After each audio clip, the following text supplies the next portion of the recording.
And there's two main important pieces here. Number one, of course, the situation has changed and he's now, but the second important piece here is that you made that happen.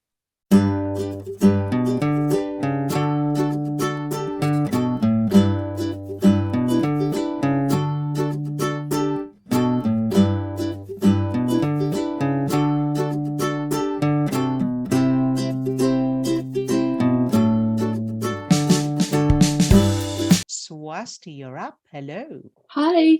Hey, how you doing? I'm good, thank you. So I'm going to share something exciting. So I was on like GP placement last month, and then now I'm like finally in hospital. So I'm on like the women's ward, so obstetrics and gynecology, like hormonal health and women's health. And that's like what I want to do. But basically I saw a C-section yesterday and I was like, whoa. I was like, whoa. It felt so emotional. And I was like, wow, like this is the moment I dreamt about. This is the moment that you know when you keep replaying like the Touchstone. It's like, oh, like finally here. Yeah. Oh, that's wonderful. So let me just also catch up those who haven't been following along and don't know the sort of background.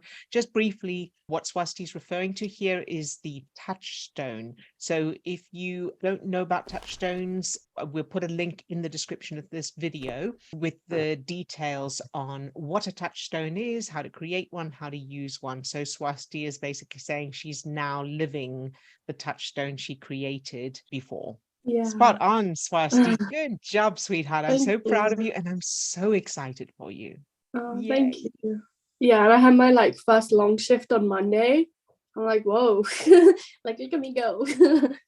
Yeah. Good job, you. Isn't it wonderful to think back to when you didn't know that this was possible?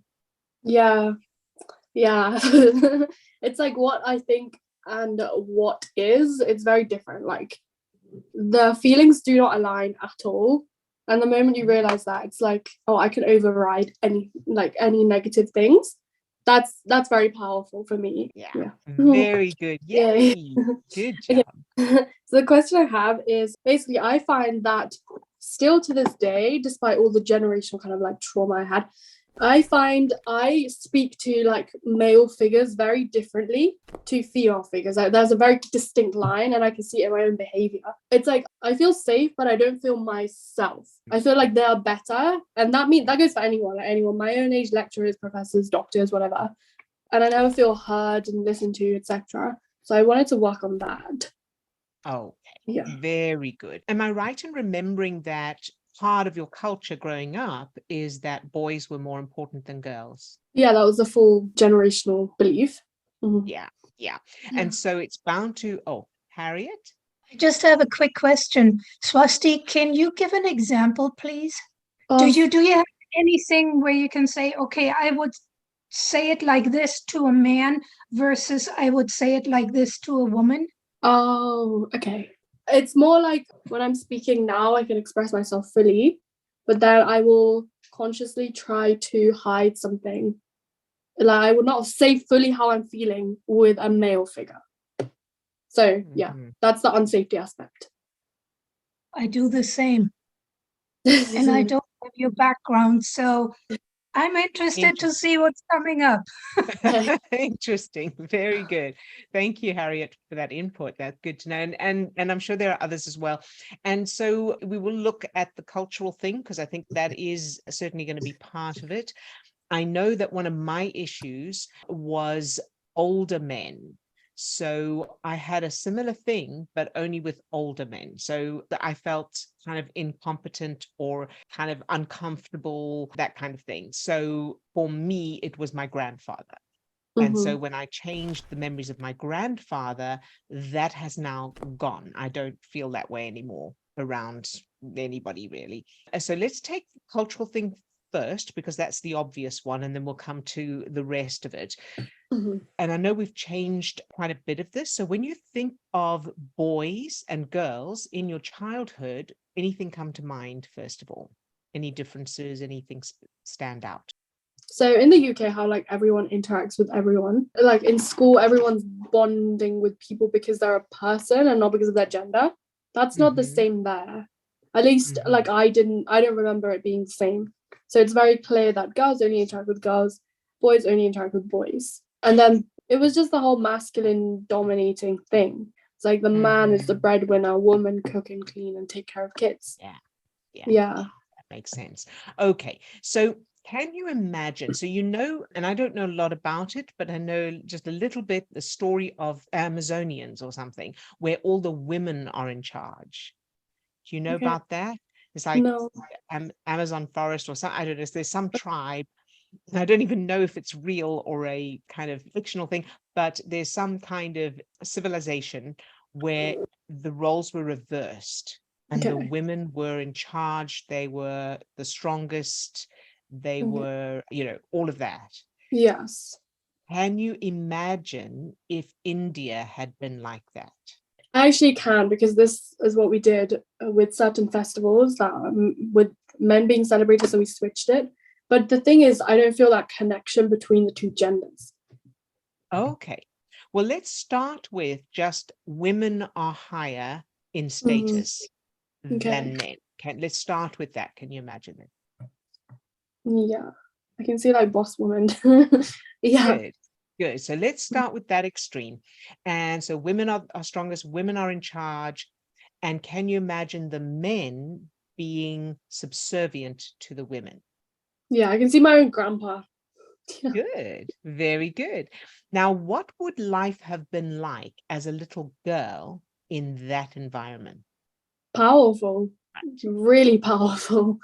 Yes. Mhm. So you want to create those references first. Okay. Really allow yourself to imagine what that would have been like and allow that little you to fully feel it, feel the empowerment, feel all the feelings that go with it. Okay. And you can add little details, add, different memories, different moments in time at school, at home, in the street, walking past other people, that kind of thing. So really build the resources of that first. Really establish it, allow those feelings of empowerment and all of that. Then once you've done that, then I want you to imagine a man and a woman in India, and what are the expressions on their faces? And it doesn't have to be anybody in particular, just a man and a woman. So is this like my actual childhood? No, just in general. So a man representing men and a woman representing women, and what are the expressions on their faces as they stand there together? Perhaps they're looking at each other. There was just no like love between them, at all. So this is interesting because it was all very practical. It was very, very practical. It's like I said, like men work, women cook and clean. And that there was no emotion at all. It was like you go in, day out like that. It was like systematic robots. Yeah. So you've never seen two Indian people in love? No. Well, let me rephrase that. You've never seen two people in India in love? I mean, not in real life, but interesting. Okay. No, because it doesn't exist as far as my head is concerned. Okay. So when you say not in real life, you've seen it in movies or on television? Yeah. Movies were really, really romantic. Like Bollywood romance is real romance. Okay, let's grab that. That. So pick a scene from a movie that is really lovely, and it's got a feeling of not just romantic, but caring, really caring for each other. Can you imagine that? It just blows my mind, because basically people would finish watching a movie and then act exactly the same as they always were. And this is what I found so mind-boggling, and I can never figure it out. And I still wanted to, that makes so much sense now. Because my mind was constantly like, it was that tug of war with like, I don't understand. Like you're watching something and you're feeling so like, wow. And then you're acting really bad to your wife or your husband. Yeah. And that's, of course, all their programs. Yeah. So now, can we bring that movie to life? And here's the thing to remember. Of course, I know you remember this, but for everybody else as well who may be new to this, the unconscious part of the brain that reacts to the movie as if it's real. So in other words, while we're watching a movie, we feel all those feelings as if what we're watching is real. That same part of the brain can't tell the difference between the movie and reality, which is why it makes us feel that way, produces those same chemicals. And we can harness that for these new memories. So that's why we can pretend that the movie is real. And while our conscious mind knows, of course, it's not true, the unconscious part of the brain will believe it enough to create that new reference, which can create changes in our lives. So can you imagine? So you've got that scene in your head from the movie, first of all? Yes. I want you to imagine those people step out of the movie into reality. And what would that be like? That's transformational. That's really nice. Good. So they step out of the screen, out of the movie, into reality. And as they do that, they bring that magic with them that transforms everything around you, transforms your parents. It's contagious. Okay. Yeah, that's good. That's like the spell is broken. Yes, Yeah. very good. The spell is broken. And now when you look at your parents and they're looking at each other, what's the expression on their faces? It's the same as in the movie. Everyone is like that now. Good. Hey, Yeah. fantastic. Yeah. It was pretty quick. That was quick. Yeah, very, very good. All right. So now, can you imagine that going all the way through your childhood? So that's how your whole childhood was. Everyone was like that. No, so my auntie got an arranged marriage, as we've worked on a few times. And that was something that stuck with me because that's the first marriage I ever saw in my family. So I can't see it for her. Okay. So let's address that. I think that one needs a stepping stone that I don't think we created. Okay. And that is your auntie is in this arranged marriage, and I want you to imagine she chooses to get out of it, and she is allowed to, she can. How would that feel? Yeah.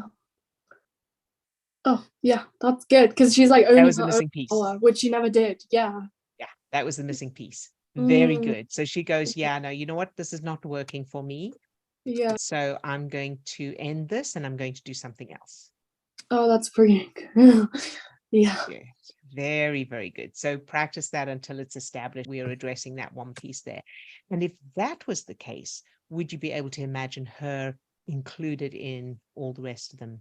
So like, is she with her husband now or with someone else? Both. Can you do both?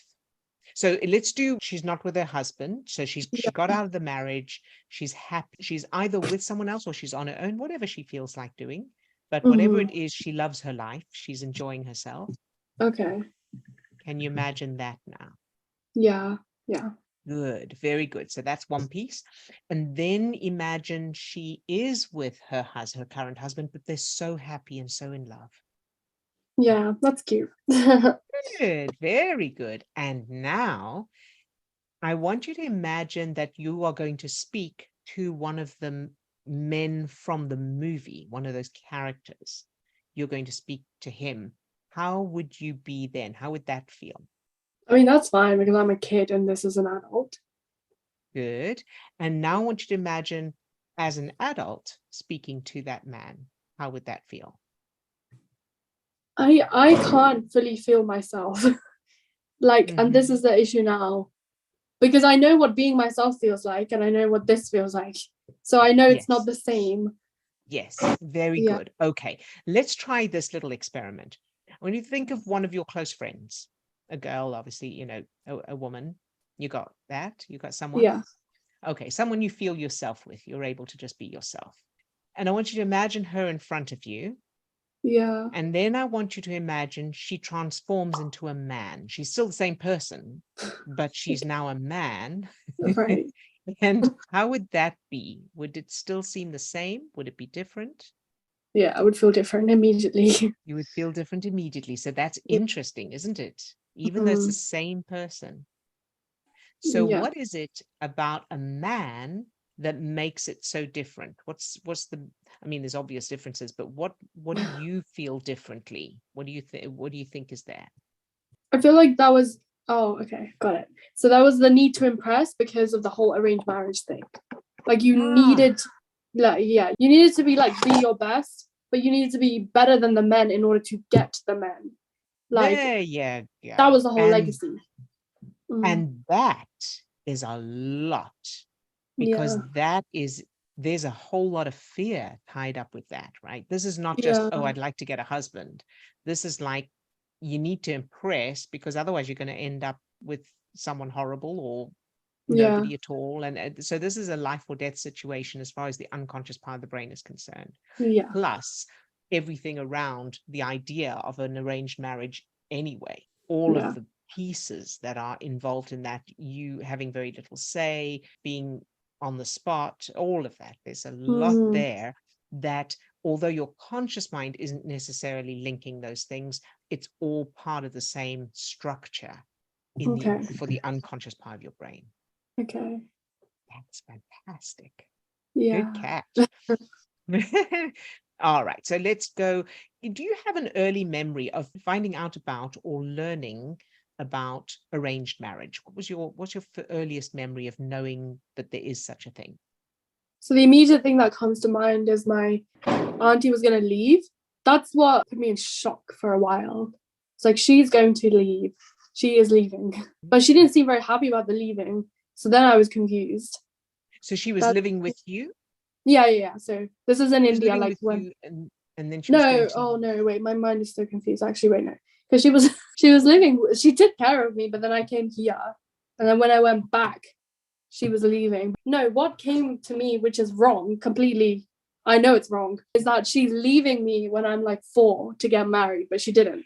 She didn't do that. She got married Yeah, when I but was like 7 when I was here. right. But your brain is linked, Yeah, being it's left linked it. alone with that traumatic event, Yeah, that shocking event. Yeah. So yeah, it's linked those two things, which means that as far as the unconscious part of the brain is concerned, that may as well have been what happened. It's yeah. as real as if it would have been, if it would have happened. Mm-hmm. Let's take a look at it. So go with the memory that she left, even though it's a false memory. Let's go with that, because the unconscious part of your brain thinks it's real. So your aunt is leaving you to get married, and how does that little you feel? Just pure shock. And how were you told? How did you find out that this is what's happening? I think this man, so her husband now, Mhm, this was weird because I feel like they found someone and he was the first person that married her. So they didn't even try looking further. Like, it was mhm. just like the most convenient person. And Yeah. I remember them, I remember him coming to our house. And then like basically what happens, the whole culture is like you have to go talk to them in like a different room, and then you talk with their family, and then you discuss like the dowry and the arrangements and everything. Yeah, Mhm. so I remember that happening in our house, and it was a very Oh, weird day because all of that happened. And then I went to yeah. sleep thinking, oh, it's all going to be the same tomorrow, but it wasn't. So is Everything that quick changed. as well? Yeah. Yeah. Okay. So what was your impression of him? In other words, when you saw him, when you heard him, what impression did that little you have of him? It was funny because we were all told that like fair skin, we need to be fairer. We can't be dark. Like, you can't be tanned. You can't be tanned. This man was the most tanned person I've ever seen. And I was like, oh, the Mhm. irony. Like, this Right. makes no sense, because I was always told I was too dark. Like, that was what I was told, and they tried like milk and bread on me and all of this like Wow. exfoliating stuff as a child to make me lighter so that I could get married, when I get older, to the right person. And then you marry the darkest man you can find. Like, yeah, Okay, so that's a lot. There's a lot to unpack there. And the whole fair skin, dark skin thing, the trying to change your skin, yeah, that's like, as a child, that's massive, yeah, right? And now we put this piece with it of, you were basically taught that you have to change what you were born with in order to please a man. yeah. That's huge, right? That What makes sense. what kind of a message is that to bring into your adult life and be dealing Yeah, with men? And I'm seeing another piece here. So I would think is part of that structure is, so here's a man. I unconsciously and automatically know that I need to please this person, and I can't, mm, because you can't change the color of your skin, yeah, regardless of how much bread and milk you put on. right? Yeah. So No, there's I think, another but piece. it was also like he can get away with it, but I can't. Like, what's the And difference? there you go. That's another Yeah. one. There's another piece there. Yeah, that's a very Yeah. good point. All right. So it's quite a bit here to change. Pandora's box. Yeah. But two things. First of all, this is fantastic. I always say, as long as you find the things, then you can change them. So it's wonderful that we've uncovered all of this and that we can change it. And number two, there will be people out there who have, similar things, who can, benefit from all of this as well. Yeah. So good job, you. All right. So let's break this right down. So I want you to think back to this guy is coming in and you notice that he's dark. And so you have that thought, oh, but I'm supposed to be light, we're supposed to be light skinned, but he's dark skinned. As that little you is looking at the scene, what does she need to know or to be told? In other words, an explanation, would it help? Like, what does she need to be told regarding the skin color? Yeah, regarding the confusion. Oh, well, I was like, oh, why is he here to take my auntie away? Okay, so let's do that. So Yeah. I want you to imagine that little you gets to ask him that. Excuse Okay. me, but why are you here to take my auntie away? Okay. All Yeah. right. And just notice how that feels, and then we'll go with his answer. Like, I want to give her a better life, but her life wasn't better after that.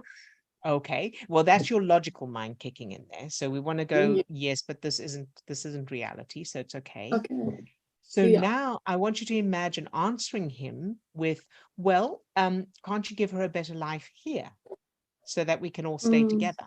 How would that feel? That's actually nice. It's a nice conversation. There's nothing bad about this. There you go. Yeah. That's what we want. Okay. Very This is good. like, oh, it's just a little child like wanting me to stay here, so I will.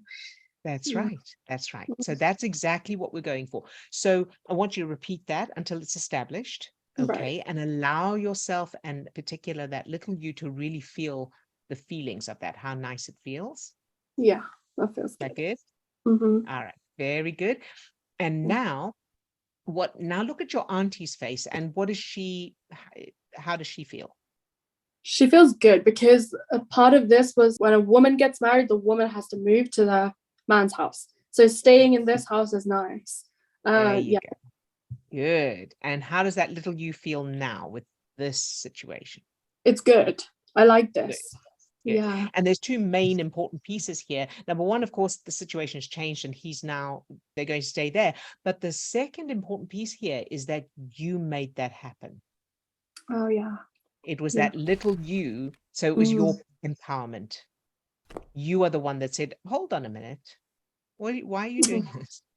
I feel proud. How does Yeah, that feel? it feels Right? proud. Yeah. Good.